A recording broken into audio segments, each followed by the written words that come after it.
Good to go? Ready to go. Great. Perfect.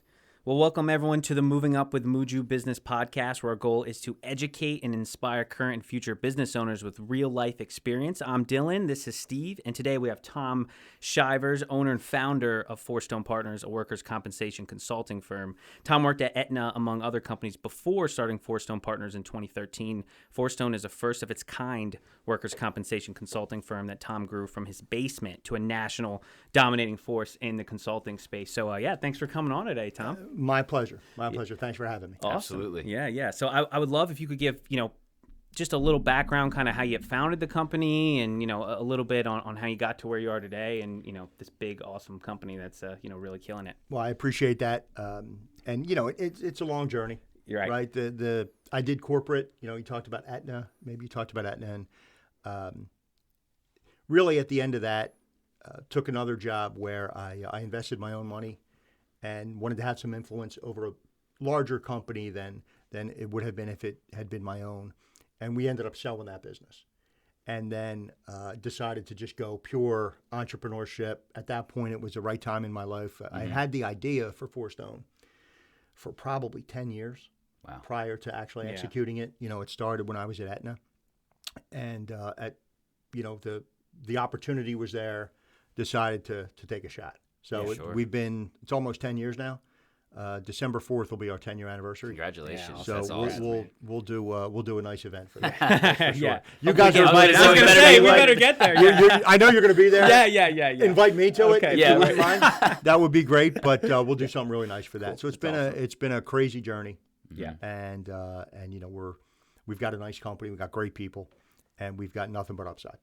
Definitely. Very cool. So. Yeah. And then what was that transition like? Because, for a considerable amount of time you were working for a corporation, large, somewhat bureaucratic. Was it tough kind of making the jump to now it's, there's none of that, right? There's no back end, and what would be, Yeah, I mean, it's good and bad, right? Right. And everything's good and bad, Mm-hmm. right? And I had a great experience at Aetna. Mm-hmm. I may have been one of the worst Aetna employees of all time because of my dislike of bureaucracy, but I learned a tremendous amount that helps me to this day from Aetna. And, when you think about big companies or small companies, really, you're only with a handful of people every day in a big company. For sure. So your experience is directly related to the people that you work with every day. Right. Mm-hmm. And for me, Aetna was fantastic because of the people at Aetna that I got to work with. Mm-hmm. The woman that hired me there. So I got to start a business inside Aetna. So that was pretty cool because it was entrepreneurial inside a monster organization. But it really was about the people that you spend time with. And the woman that hired me there was employee number one in the workers' comp world. They wanted to start a workers' comp division, ancillary division. She was fantastic. She is a friend to this day. She was a great mentor. She was incredibly successful there. And the team that she surrounded herself with, I was hired. And then a bunch of the folks that either we hired or came from other parts of Aetna, they're the folks I spent all day, every day with for 5 years. And they were awesome. They're still friends to this day. So it's not as much about big company, small company. It is a little bit about the bureaucracy and how long it takes to get things done. But again, there's education there for me because I want it done like this. But also I didn't take the time to think about all the necessary steps along the way and the QA.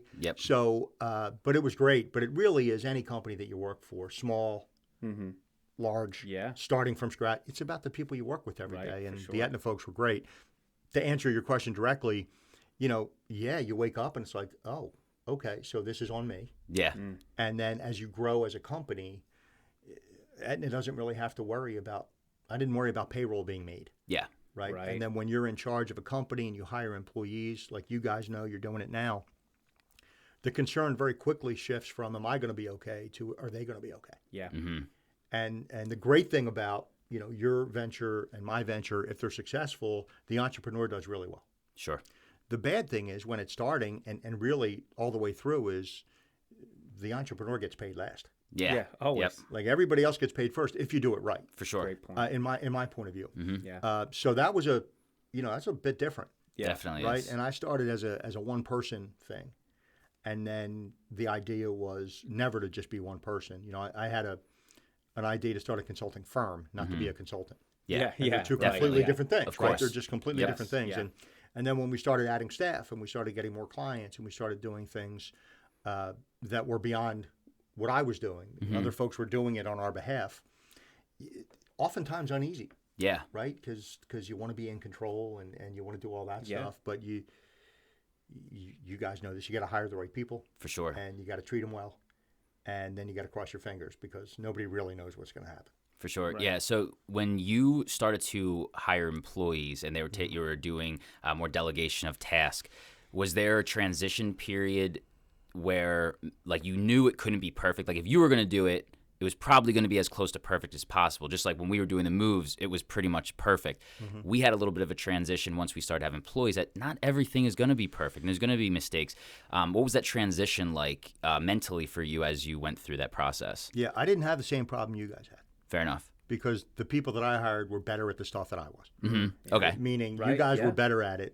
When I hired folks for finance or HR or operations management, those kinds of things, I really focused on hiring people that were better than I was at just about anything. My whole philosophy, and Dylan, I know you've heard me say this before, right? Most of the things that my philosophies are often counter to others, but I think you should find what you're good at. And then you should just concentrate on that and be great at it. Gotcha.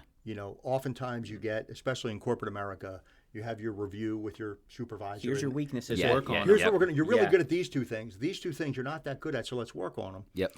And my philosophy has always been, I'm going to work so hard just to be sub-mediocre at those things. Like, I'm going to find what I'm good at, and then I'm just going to be better than anybody at it. At least I'm going to try to be. For sure. So when we hired this, it was different because I'm like, look, I can do these things. I need people who the day they walk into my company are better at this than I am. Yeah. Very cool. And they teach me stuff. Nice. Right? And we still have that philosophy. We say all the time, whoever we hire has to make us a smarter company and a better company. We don't ever want to hire somebody and then just tell them what to do. Fair enough. Because that it's arrogant. It's also you're limiting yourself. So it was believe it or not, Steve, you said it was stressful. For me, it was awesome. That's cool. Like, I don't have to send the invoices out. Right. We might actually get paid this. Right. If I don't have to do it, so it's been great. When you start to get people who are then responsible for things that you're also doing, for sure, that's when it gets a little. For me, I've always been a market-facing guy my whole career. So when we started hiring more market-facing guys, like, you're going to go do this sales presentation. I'm not going to be there. Yeah, I guess that's more so where the question was going towards. Yeah. And then you just, it's a results-oriented thing, right? And everybody's style's different. You can accomplish the same things in a number of different ways. For sure. So, one of the things we learned anyway, and if you guys have franchisees or things, they might not be cookie cutters or you guys, but they might be equally effective. For sure. Right? Yeah. So we've got folks on the team that have markedly different styles from one another, but they're equally effective because they make their style work for them. And I think a lot of people don't understand that, right? They want everything to be the same way with the same inflection and the same.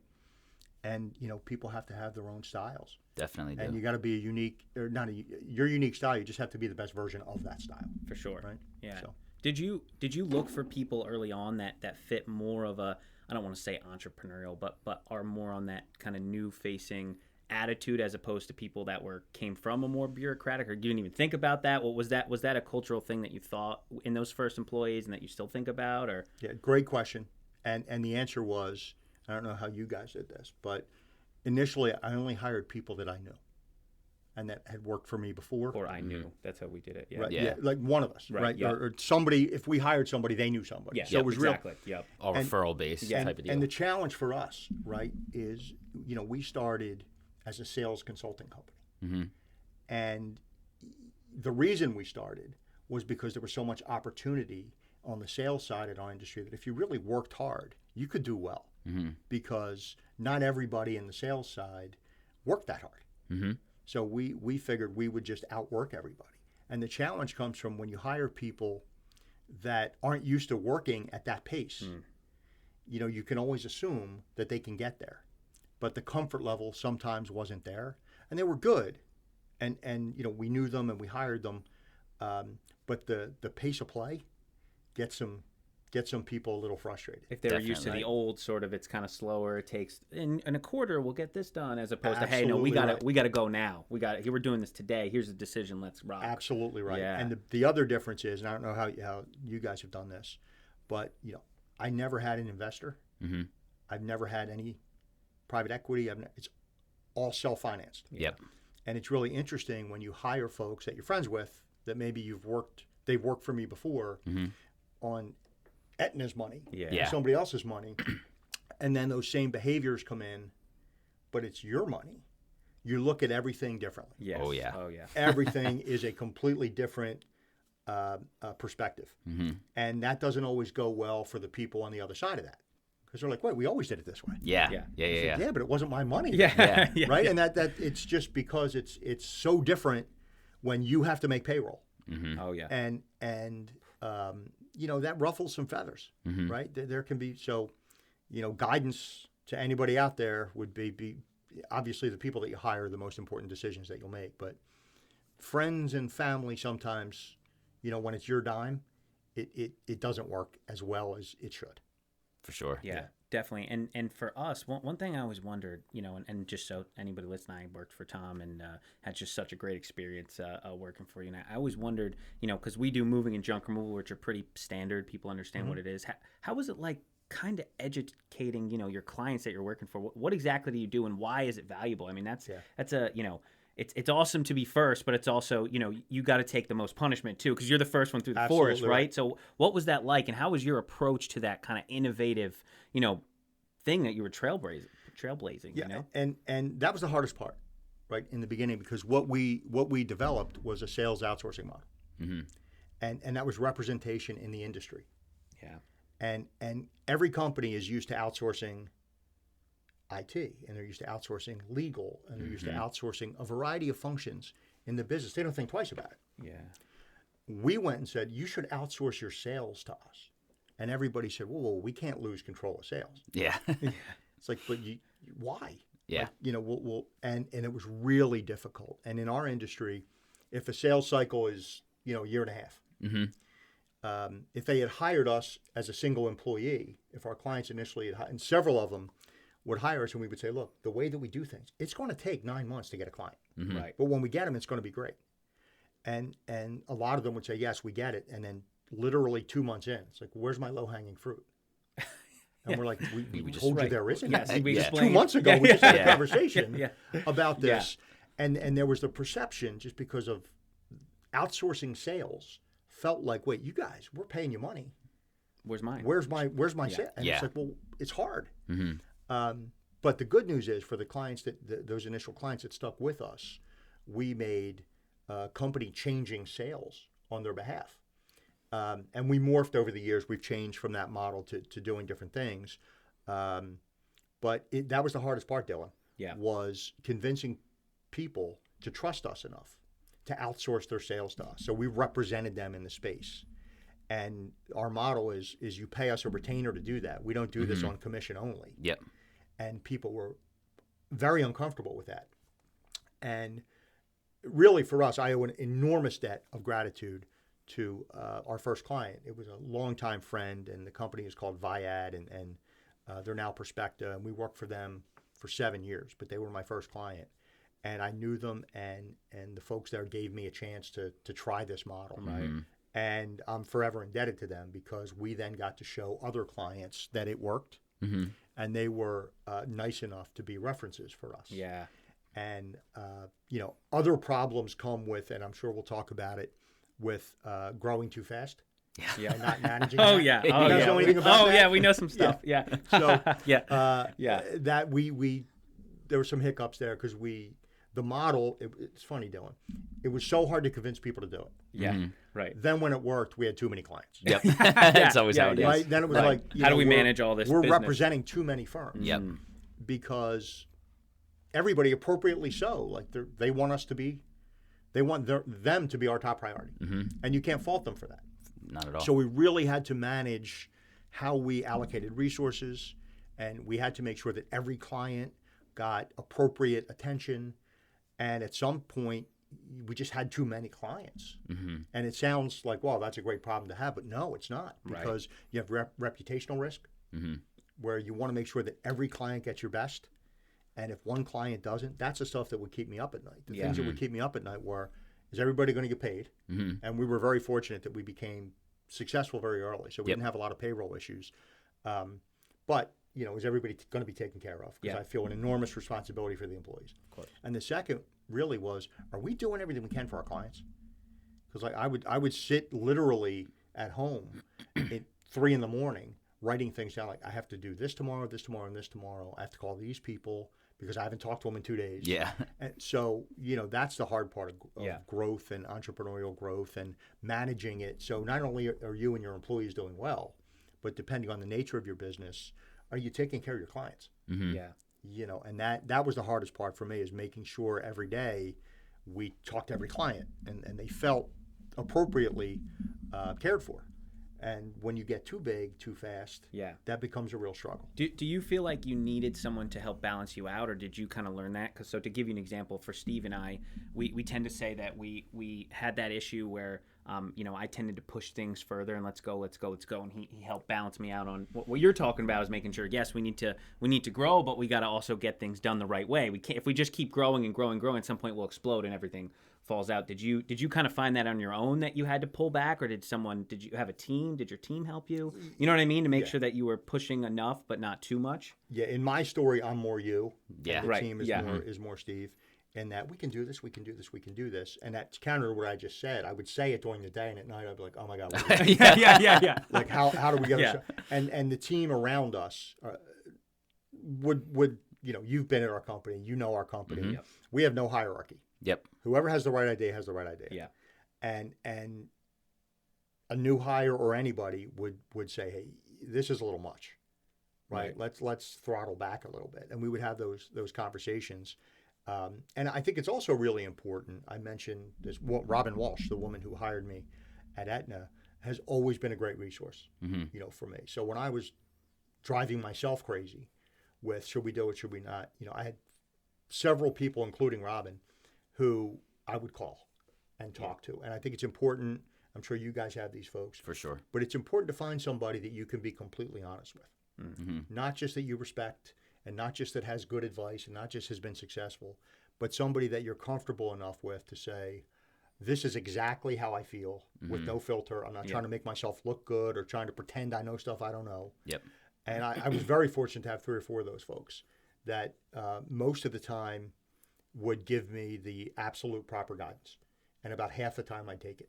Yeah. And about the other half the time I'd have to call them back and say, hey, you were right about that. Yeah. But now I know. So, but when you guys are doing that, I'm sure you have folks to talk to, and especially with your model, people who've done this before. Mm-hmm. Yeah. And I think it's important, really important, to ask all those questions of these folks, but then make your own decision on it. Mm-hmm. Put your own style. A lot of the, we've all been through this, right? Where people have doubted what we're doing and said the model's wrong. Or said this is wrong and you shouldn't do that. And I try to tell my kids, since they were young, the price of success is criticism. Mm-hmm. If you're accomplished in anything, you're going to have the haters, and you're going to have people who just say that you're wrong about everything. And I sure did about our model. And it's important to have those folks to talk to and balance that. But it's also important to kind of trust your vision and your gut. Yeah, I mean, if people hate Oprah, of course they're going to hate. Yeah, right. There's people there's people No one loves out there. So if there's Come on. anyone can have That's haters, crazy. right? Yeah, definitely. What would what advice would you give yourself if you had to go back, knowing what you know now, and it's been 10 years or about to be 10 years? Like, what would you tell yourself if you could go back and be like, Tom? Yeah. Yeah, I think one would be, really, we talked about it, to manage the growth. Yeah. Better than I did. Yeah. Right. I think another one would be, you're going to make mistakes. Mm-hmm. And most of the time they're not terminal. So you just sort of get through it and don't worry too much about it. Just recover quickly. But anybody starting out, I would sort of say, find, again, I'm counter to a lot of things people say. Yeah. Right. One of the things that I think is, I don't do the workers' comp consulting because I'm passionate about workers' comp. I'm passionate about it because it's what I do. Mm-hmm. Yeah, I like that. And there's two different ways to go about things, right? And most people, and I'm not fortunate enough to do this, most people say, find what you're passionate about and then go do it. Mm-hmm. And you'll never work a day in your life and all that stuff. And that's great for the 1% of people that can do that. Yeah. Yep. But my philosophy is really the others. Whatever you do, be passionate about it because that's what you do. Mm-hmm. And you can make yourself passionate about Yes. moving or workers' comp or really anything. Mm-hmm. So I would say to people starting out, don't worry too much about, am I passionate about this subject? Yeah. Because if you're starting a company, trust me, if you do it right, you'll be passionate about that company Yes. and the people around that company. And I think that gets overlooked a lot. I think you can create your own passion. Yeah. You know, because Definitely. otherwise we'd all be in the NBA or Yeah, playing golf or right. whatever. Yeah, on tour. Yeah. But we're not. Right. So, you know, I'm sure you guys have a huge passion about what you do, Right. but you probably didn't grow up being passionate about this specifically. Yeah, no. You became passionate about it because it's what you do. Yeah, I would say we became passionate about the process of building Yep. what we're doing and enjoying kind of like the journey, Yep. you know, of going along to that goal. Yeah, I think that's for sure. And you think that at 2013 you maybe didn't know that, or you weren't sure, or I didn't, you know, I think for me, it seemed like a very logical business model. Yep. And I, you know, at the time, passionate about sales. Mm-hmm. And you know, sales it's not a major in a college. It's not, you know, but it's a profession and it's a skill set. Absolutely. Mm-hmm. And to me, it drives everything. So starting a sales consulting company, yes, passionate about that to a certain extent.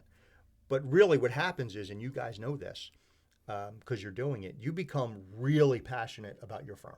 oh yeah, yeah, Really, really quickly. And, you know, your logo, and I always wear my logo. Yep. So, you know, it means something more than just, yeah, it's a company. No, like this is huge in my life. Mm-hmm. So I think the advice, again, maybe not myself at that time, but anybody is, if you have a great idea, go get it and you'll find a passion. For Right. sure. So, I mean, I definitely appreciate that because, I mean, we definitely become extremely passionate about the business, even though we didn't grow up thinking about that. One thing that I had faced as we were going through this process was then kind of balancing how much passion I had with, I guess you could call it like a work-life balance. Because when, you know, people like us, we get super consumed with something and we go all in, and it's hard sometimes to balance that out. So, you know, what's your experience with, did you have certain points where you had to, you know, whether it was family or something, you're like, yo, do you have to slow down real quick because you got other responsibilities in your life as well? You know, I'm going to be counter to just about everything, right? Totally fine. I don't think there's work-life balance. Mm-hmm. I think there's life balance. Mm-hmm. Work is part of your life. Your family's part of your work.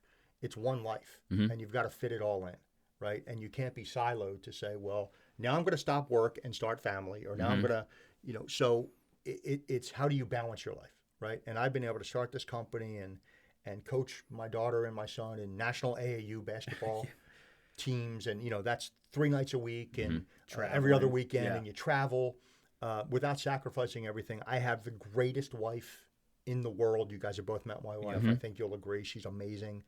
And I didn't want to miss 1 minute with her. So you just sort of find the time. And I think really what the answer, Steve, is I think it's more about focusing on what matters most in all the areas of your life, right? Because we can all get caught up working 20 hours a day on our business, but are you really working on the things? Does it matter that you're working on this? right. Or are you creating work for yourself? Yeah, Definitely a good And it's point. about efficiencies and getting done what matters most, so you have time for what really matters most, which is your family. And I've never really found it difficult time-wise Mm-hmm. because I tend to, and this probably is a flaw, but I tend to not focus on things that don't matter. If it's Right. not really critically important, I just don't work on it. And, you know, that hasn't been a perfect situation because sometimes I get wrong what's important and what isn't important. But the reality is time management is really work-life balance. Mm-hmm. yeah, If you can just, because it's all life, For sure. you know, and you know, right? If you have a bad day at home, work's going to be bad that day. Mm-hmm. Doesn't matter what happens at work. You guys should get the biggest deal ever, but if you're not happy at home, It's just not right. Definitely. And by the same token, if you're not happy at home, nothing matters at work. Yeah. And if you're not happy at work all the time, it's going to rub off Yep. sometimes, right? Yeah. Yep. So it's just a balance of everything, in my view. Mm-hmm. And it hasn't really been that challenging because you just make time. Definitely. You just make time. And you really cut out all the stuff in your life, too, that doesn't matter. If there are hours where you have to coach and you have to be a good husband and a good father and a good employee and a good entrepreneur, like you don't have time for the other nonsense. stuff. Yeah. I'm not hanging out at the bar. Yeah. Because I just don't have time for that. Mm-hmm. So that that's my answer to that. It's just it's all you balance life. Make your priorities, and then the rest kind of settles itself. And don't really work. Again, we can all spend an inordinate amount of time on stuff that doesn't matter. Mm-hmm. We can make ourselves busy. We can do all that stuff.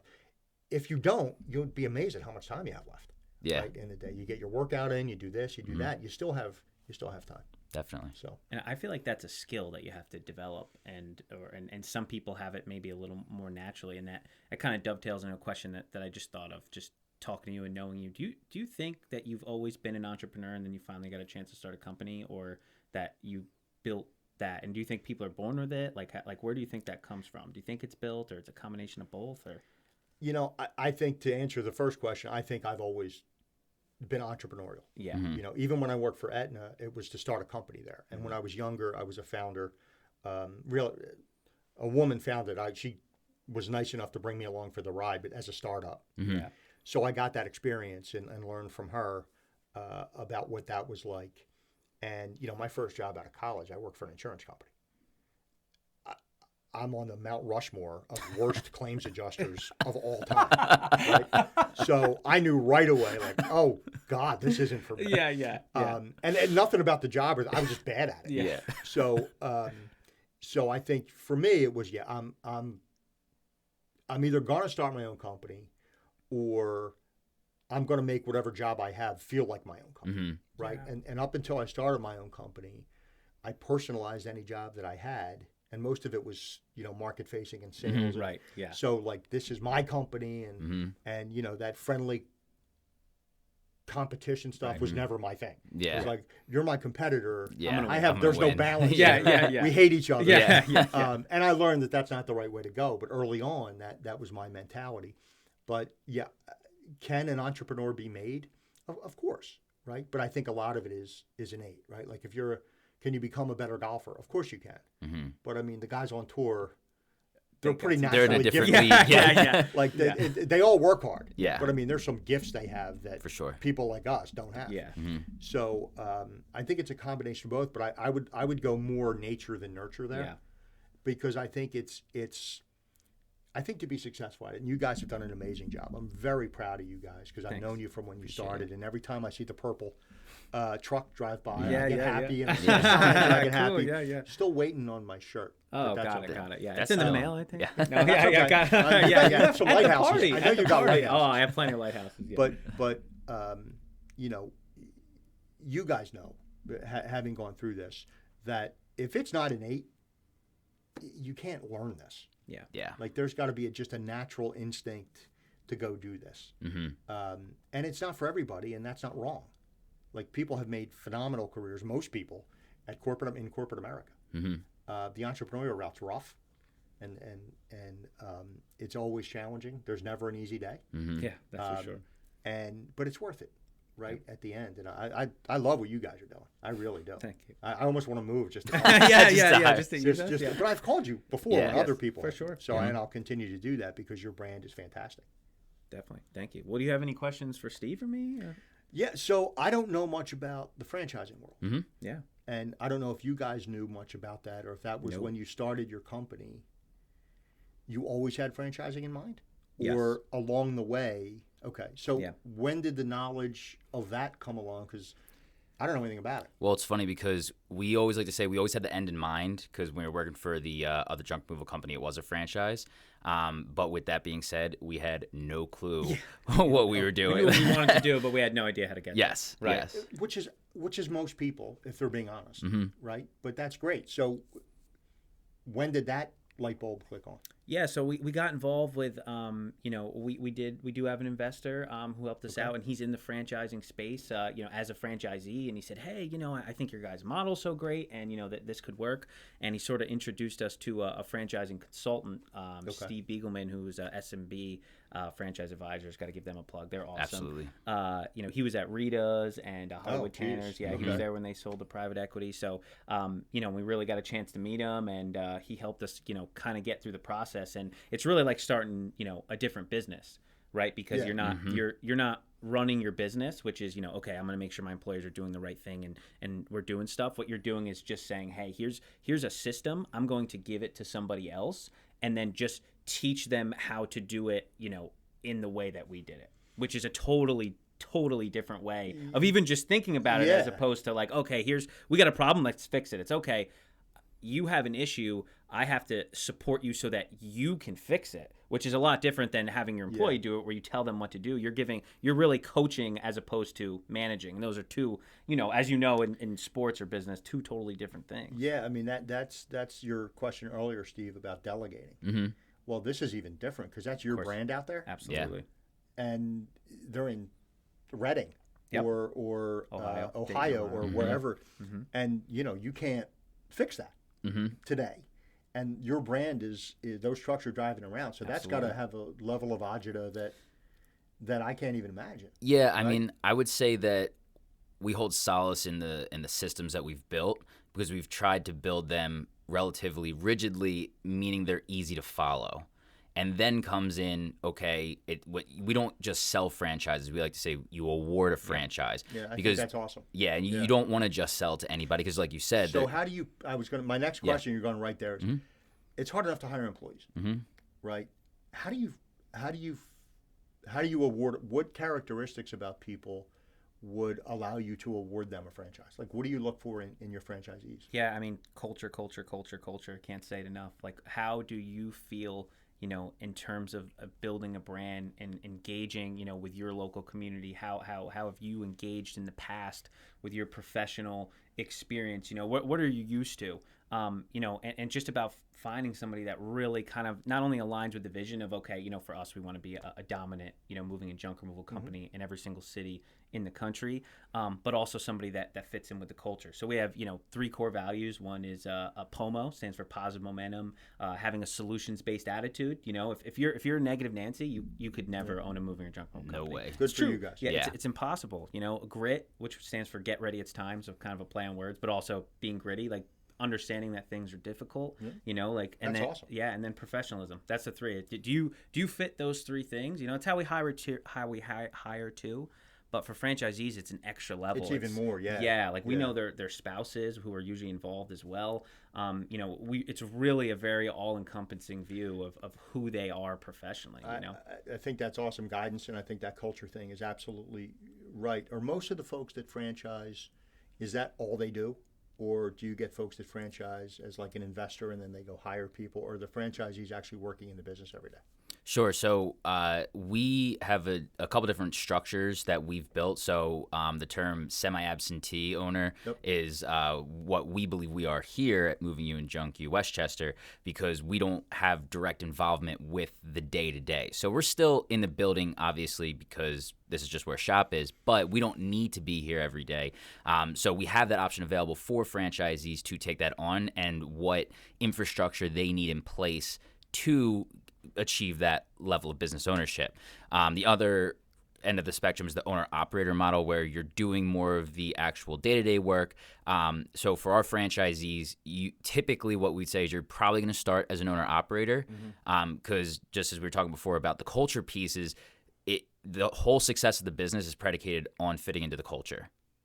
So we would prefer for someone who's going to be a little more involved, because if we get a good vibe from them when we're in the awarding process, and we know that they're going to do a good job, we have more faith that they can execute once they hit the ground running. Yeah. Now, with that being said, for people who want to be more semi-absentee, we want to know who their manager is going to be, so that we can see if they fit into the culture as well. Because again, if they don't, we know that the franchisee is going to have problems, which we don't want to have in general. And then again, with all the side and it's effects funny of the brand. You had said something about you become passionate about what you do. We're not actually looking for, not there's anything wrong with this, but someone that wants to be a mover or a junk hauler. We're looking for professional, business owners who say, yeah, we do moving and junk, but I'm trying to build a brand. This is the vehicle. I'm trying to win Tampa Bay. I'm trying to win Philadelphia and be, like you said, this is the vehicle. That's what we look for. And I think that's really key. So I remember when we were growing our business, right? And there were certain milestones. Right? It's like, I got this kind of client. What's the feeling like when you award your first franchise? Like, what kind of day is that for you guys? The best, worst feeling ever, because you have, because it's the best because you just accomplished something that has been essentially a dream for years. You can't imagine. That's amazing. Awesome. And then once you turn away and they left, they leave, you're like, oh my God, what are we doing? Like, how are we going to do this? I have no idea how to teach this person how to actually do what we're doing here. So that's that. It's a whirlwind of emotions. But for me specifically, it really helped to then get even double down on the passion and get right back to work, because then I started to get super technical about where are weak points. Okay, this is something that we haven't developed a super good system for, and this is what I have to teach here. And it in literally overnight, from selling the first one to the second one, we had overhauled everything, or at least it felt like that, because it sparked a new level of passion, because and attention to detail of everything, which we had already done so much work and with our consultant who was great, but to then actually do it and then get someone in the building and train them and go, okay, well that kind of worked, but how do we make that work way better than next one? An incredible feeling. My guess is you said, oh my God, how do we do this? Yes. And you said, let's go get another one. Yes, no, that's literally. That's actually what happened. I said, how do we get 10? Based on you guys. Where are we going now? Right. We'll figure it out. I'm going to go do it. Yes. No, that's exactly what happened. I can see that happening. But that's got to be such a feeling of accomplishment. Oh, it's great. Really, because, people don't do this. People don't start franchises. So that's really incredible. Good for you guys. Thanks. Yeah, I mean, it's hard to do. It's hard, just like getting a client and keeping it. And it's interesting for us, and we have clients that we work with, repeatedly. But moving and junk move, a lot of times we only work with people a few times. But kind of similar to yours with franchising, it's really this long-term relationship. It's years and years and years. So it's also just a different mindset as opposed to customers where it's like, oh, great job, and then you think about the next one, as opposed to, hey, this is someone we're going to be working with for forever. That's what it feels selection process, and it's your brand different. Out there. That's the thing, is I'm so brand passionate, right? Sure. I keep using that word. Yeah. But the reality is, you remember we brand everything, right? We had ping pong paddles. That were branded. So I think that's so important. But I'm a business to business guy. Yeah. It's even more important for business to consumer, like you guys, because that's I see it everywhere. Yep. And handing that brand to somebody in Tampa or whatever has to be a different experience. For sure. Yeah. It's different. Yeah, I hadn't really thought about it. It's I mean, the way that I'd always looked at it is I trust the systems we've built, and I trust at least my personal judge of character, and are they going to fit well with what we're doing? Because there's plenty of quality, good people that would never do well with what we're doing. Yeah. And I think that one skill set that we've developed is somewhat of a keen eye for someone who can just fit into the culture, as we keep talking about, and just the nature of what we're doing. Well, I think it's like kind of any sort of like, passion project. When you're so invested in it, you're so used to it, you can just identify like, that him or her, they're with us. And I'm sure you feel like that with your employees or clients. You go, just oh click yeah. Sometimes. Yeah. Sometimes you go, oh, you're great, you're awesome, but no, you're not FourStone. Yeah, it's chemistry. You're not. Yep. Right. It's like a relationship. On paper, it could be perfect, and then you meet, and there's not chemistry there. So when we hire people, same as you with franchises, like sometimes we get a resume. It's like, this person is perfect. And then you meet the person, and for whatever reason, either them to us or us to them, there's not the chemistry there. So you can't really quantify it. It's just a vibe of probably not right. Yeah. Right? Not good or bad. And then I guess from the franchises that you have, if they have information that they think, hey, I think we can do this better, do they come to you guys? And is that something you 100%, implement? yes. Yeah. System-wide. So it's almost like a hive mind, right? Hey, this worked here. Let's add this to everywhere. Yeah, and then Steve takes credit for it. Absolutely. Yeah, exactly. Yeah, Steve says, I totally get that. Yeah. But I think it's really important, and you guys have this unique opportunity because it's your business, but it's also their business. Yeah. So they're going to be, and because you hired the right people, they're going to be constantly trying to figure out how to do it better. Yep. And if somebody in Tampa figures it out, I'm sure you can teach somebody in Ohio. Absolutely. And I think that's a unique opportunity for you guys to get better. It's like a force multiplier. Exactly. Right? Yeah. I know that when we are, again, you guys know our firm, and we say all the time, I say all the time, everybody in the room is the smartest person in the room. It just depends on the subject.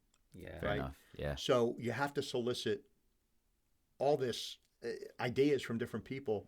And I know, like my firm, a lot like your firm, I'm so in it that there are some things that are glaring that I don't see. Right. Right? Yeah. My favorite place on the planet is probably Wawa. Right? I go into Wawa 3 times a day, every day. I get happy every time I go in. Yeah, that's right? true. Yeah. But I can probably figure 1 or 2 things out that I think they should do different. Yeah. They're fairly successful firms. Yeah, a little bit. Yeah, they You know, yeah. but still, you go in there and like, you should do this or you should do that. It would make it even better. Unfortunately, they haven't taken my call So far. but Yeah. Not yet. Till they but see you this. guys, Yeah. you guys get to do that with your franchisees and immediately implement something if they say we should do this or this, and all your franchisees get better right away. Right. That's a pretty cool thing, Yeah. For sure. right? And you should take pride in the fact that you identified the franchisee, you put the systems in place, and even if they can make it better, you're still directly tied to that decision.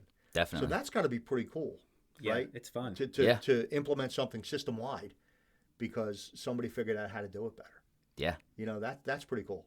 Yeah, getting the feedback, like we do support calls every week with our franchisees. We had one today, and Okay. it just to hear what they're saying, and then it's just awesome. Just like you said, like to get that from, you know, it's almost like a mastermind class in our business or mastermind Yes. group. You know what I mean? That we Yeah. have all the time. That's part of doing business.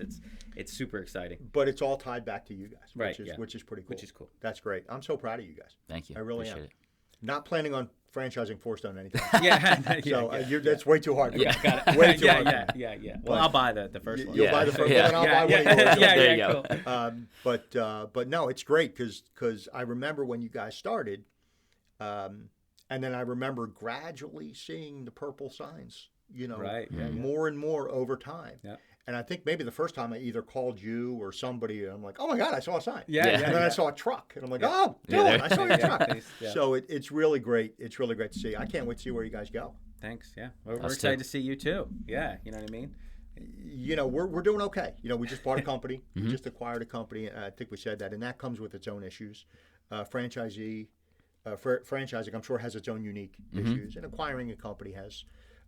It seemed like a very good idea at the time, right? Yeah. Like How 3 you months fe- ago, how when you we were feeling getting now? ready to do Yeah. this. I'm like, Yeah, this yeah. is a great idea. Yeah. And then 2 weeks into it, I'm like, why did I Yeah. do this? Yeah. And that's just, it's nothing against that company or the people that came with it or the product. It's awesome. It's just, oh, this is a lot of work, like to integrate systems Yeah. and to do all that. And that gets into the people that you hire. Yep. And I'm very proud to say that from an integration perspective, I've had virtually no involvement at all Wow. because I have nothing to add to that. The people that we have there, Laura, Marcus, you know, those folks are amazing at what Yeah. they do. That's awesome. It just doesn't, you know, it never goes as fast as we want it to. Right. Oh yeah. Because people like Steve Yeah. and Yeah. they have Like, to do no, the no, actual yeah, work, yeah, and we just want it to happen. But you know, it all. I'm sure, you know, you never know what's down the road for you guys either, who you're going to buy or anything like that. So, super excited. Thank you so much for having me here. definitely. This has been a lot of fun. Yeah. Absolutely. Got to do it And, again. and happy to come back at some point. That'd be Definitely. great. Sure. Yeah. Awesome. Until next time. Yeah. All right. Thanks, Thank you. guys. Thanks. You bet.